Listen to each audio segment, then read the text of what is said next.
Біз Flutter арқылы дәл осындай приложение жазып көреміз. Мына жерде бір поле тұрады. Осы жерге картинкаға сілтеме жазамыз. Мына жерде батырма тұрады. Басқан кезде сол картинка мына жерге шығу керек. Бұл приложениенің әрине практически пользасы жоқ, бірақ жасау барысында біз Flutter'ді солай үйренуімізге болады. Android Studio'ны ашамыз, New Project'ті басамыз, Next, және приложениенің аты.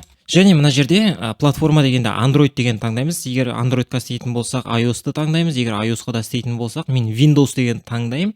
Не үшін? Себебі қазір Android-ты таңдайтын болсам, мен Android эмуляторда қосуым керек. Обычно мен өзімнің телефонымда қосам, ал егер қазір эмуляторда қосатын болсам, компьютер шулап, қысқасы кедергі келтіреді. Разница жоқ. Эмуляторда қосып көрсеңіз болады. Мен өзім Windows-та қосам.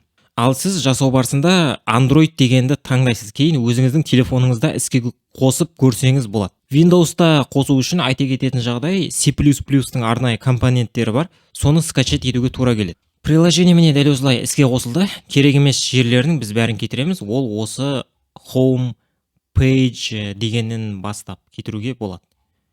Немесе біз былай істейік. Мына жерден просто мынаны кетірейік.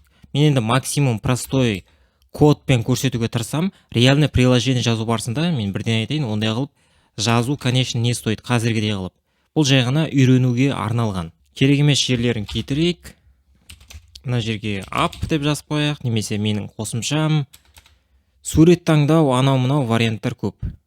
Floating деген кетіреміз. Бұл керек емес бізге, себебі мына жерге жай ғана текст жазып қояйық, окей деген. Осыны енді Windows-та іске қосып көреміз. Windows-ты таңдаймын.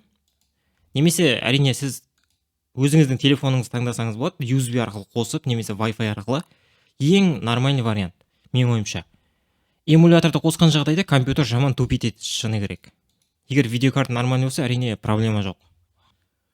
Міне менде осындай приложение шықты. Мына жерде окей деген сөз тұр. Мынау app деген, мынау app бар, яғни мынау app бар деп аталады. Осы жерге app деп жаздық, мына жерде міне app деп тұр. Қарапайым қосымша. Сақтаймыз, Ctrl+S басқан кезде мынау өзгереді. Енді қайта бүйтіп тұрмас үшін. Енді бізде қандай компоненттер бар? Мына жерде текстті енгізетін поле тұру керек, астында батырма тұрады, оның астында картинка шығады. Картинка шығатын жер болады. 3 виджет тұрады. Ол үшін мен колумн деген виджетті қолданамын. Бірнеше виджетті төмен орналастыру үшін, былай орналастыру үшін. Барлығы осының ішіне жазамыз. Текст филдті жазайық. Мен текст жазатын полияны енгізуге арналған виджет. Міне осы. Мына жерге міне жазуға болады. Екіншісі бар. Енді бұның ішінде on changed деген бар. Мына жерге value деп жазып қояйық, немесе сондай бір данный, анау-мынау, короче.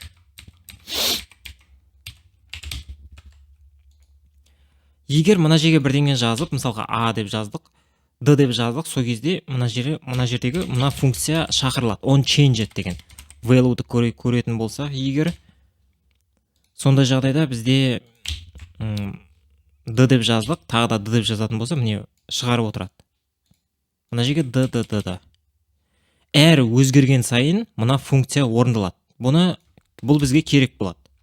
Одан кейін бізге батырма керек, текст баттон дегенді мен таңдадым. Бұл жерде де функция бар, осы батырманы басқан кезде мына функция орындалады. Мынаның ішіне текст жазуға болады, мысалға суретті алу. Яғни батырманың тексті. Өтір қояйық, кодты оқу ыңғайлы болу үшін. Суретті алу дегенде басамыз, сол сурет астына шығады. Мына жерге сілтемесін қоямыз. Енді астына сурет қоюымыз керек. Ол үшін image деген виджетті аламыз.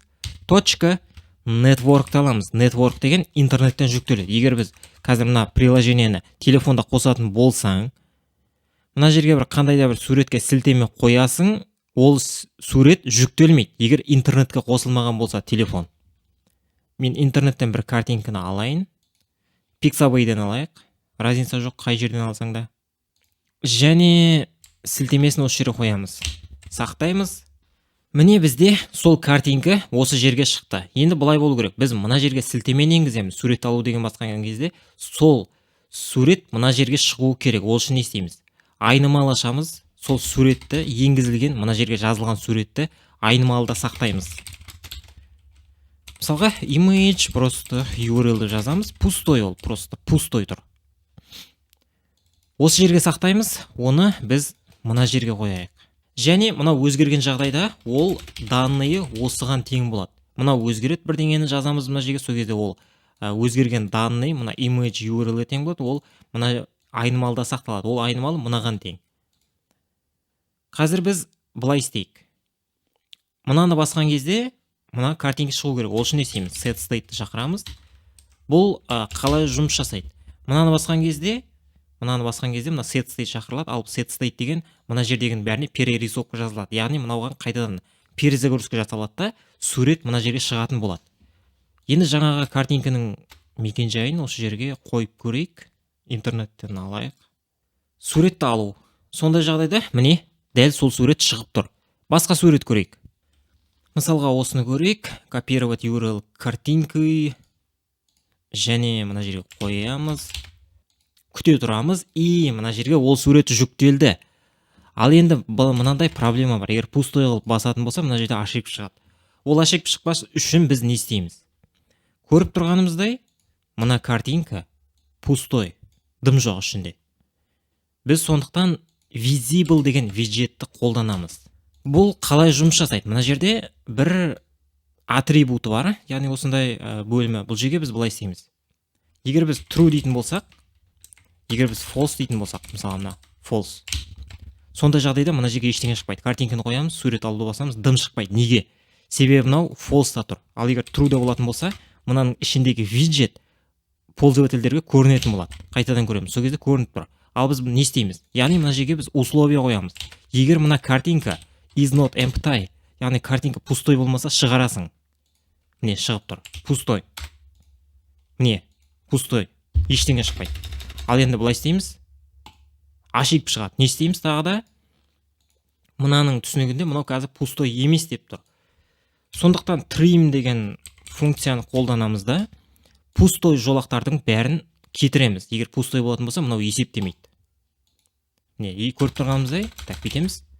Жаңа картинканың мекен-жайын қояйық. Осы шығады.